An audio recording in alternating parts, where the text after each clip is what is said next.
Okay, time now for a check of the top business news stories. I'm joined by Yuka Roya here in the studio. Hi there, Yuka.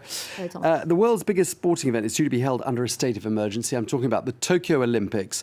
It's going to be virtually without spectators, and that's not good news, is it, for the Japanese economy? Of course not. Well, the latest decision to bar spectators from most venues adds to an earlier blow from a ban on foreign visitors. A boon to local tourism can no longer be expected, and extra personal spending will be very limited. Ticket sales, which were initially expected to bring around $800 million, will be lost. Meanwhile, the cost of organising the Games have skyrocketed, particularly with extra health measures put in place. Now, Tokyo is far from being the only games that end up being way more expensive than expected. A recent study showed every Olympics in the past 50 years has run over budget. Now, for more on why Olympic costs blow up, let's speak to Andrew Zimbalist, Professor of Economics at Smith College in Massachusetts. Professor Zimbalist, thank you for joining us. Let me start off by saying the Tokyo Olympics were originally pitched as the most compact and efficient games in history. But even before the pandemic hit, the official budget had doubled. What went wrong, do you think? Yeah, well, the original bid it came in just over $7 billion. And the total price now, according to Japanese government audits and related sources, is close to $35 billion. So it's more than doubling. You're almost talking about a five-fold increase. This happens regularly, maybe not always to that extent, but all of the games since 1960 that we have records for have had cost overruns and have more than doubled on average in their total cost. Why does it happen? The first reason it happens is that when a city puts together a bid together with local construction industry interests, they try to get political approval. And it's much easier to get political approval if you put out a bare bones budget. And it also makes the IOC think that you're going to be better for their own public relations if you come in at a lower budget. So they do everything possible to eliminate all of the frills and bells and whistles and come in with at least initially a low budget.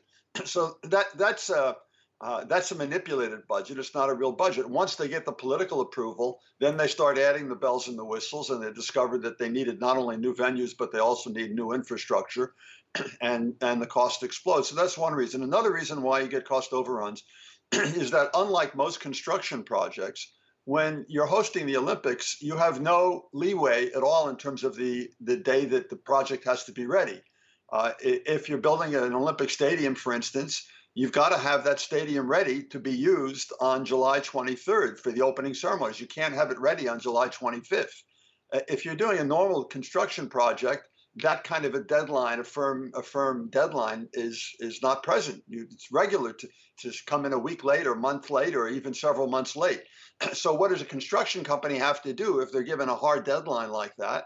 Is they have to prioritize the project. That means they have to shift laborers to that project and shift materials to that project. Laborers also have to work time and a half overtime, which of course costs more money. Other things that go on is that the Olympic bidding process is usually 7 to 10 years before the games actually happen. So it's very difficult to project what costs are going to be 7 and 10 years down the road. On top of that, you very often see construction being involved with corruption. Political leaders are giving out these contracts and they take payoffs, and that raises costs also. So you have a number of factors that inevitably lead to cost overruns. Well, the organisers have, though, touted the economic benefit of organising the event. Back in 2017, the city of Tokyo estimated that the Games would add about $290 billion to the Japanese economy over a decade as a direct result of organising the event. Is that now looking like a pipe dream, though, in Tokyo? It's a pipe dream not only for Tokyo, but for any other city.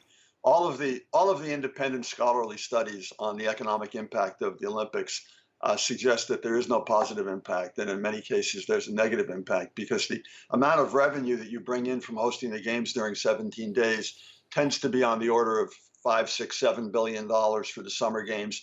The total costs have varied between about $10 billion and $50 billion. So that's a negative bottom line. You're also dealing with giving up thousands of acres of real estate to the venues that the Olympics requires now 35 to 40 venues to host the summer games. So you're giving up a lot of land for building venues, many of which you don't need. The reason why they didn't exist before the Olympics is because they weren't economically viable before. They're not going to become economically viable 17 days later. So the economics of hosting the games is not a very favorable picture at all. Tokyo does not stand alone in that regard. What they did is they produced the study. The people who are sponsoring the games, whether it's the local organizing committee or it's the city council that has gotten behind the games, they hire a consulting firm to come out with a study that says that it's going to be wonderful for the economy. But those studies are done with problematic methodology and make unrealistic assumptions, and they can get any result they want to get. But again, the independent scholarly studies say that this is not an economically sound investment to make. Well, after the Tokyo Olympic Games, things might change. Well, Andrew Zimbalist, thank you very much for your analysis.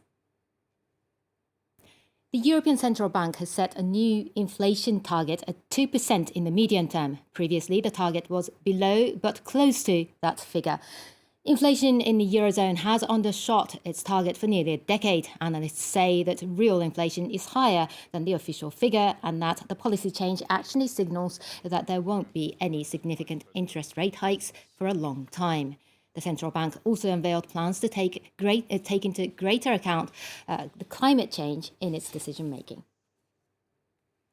With that, let's take a quick look at the markets now. And major indices on Wall Street are red across the board still, amid renewed concerns over the Delta variant of coronavirus.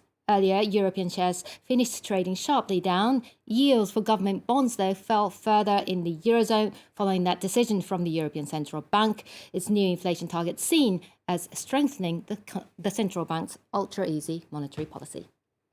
And that wraps up the business news for now. Thank you very much indeed for bringing us up to speed. Yuka Roya.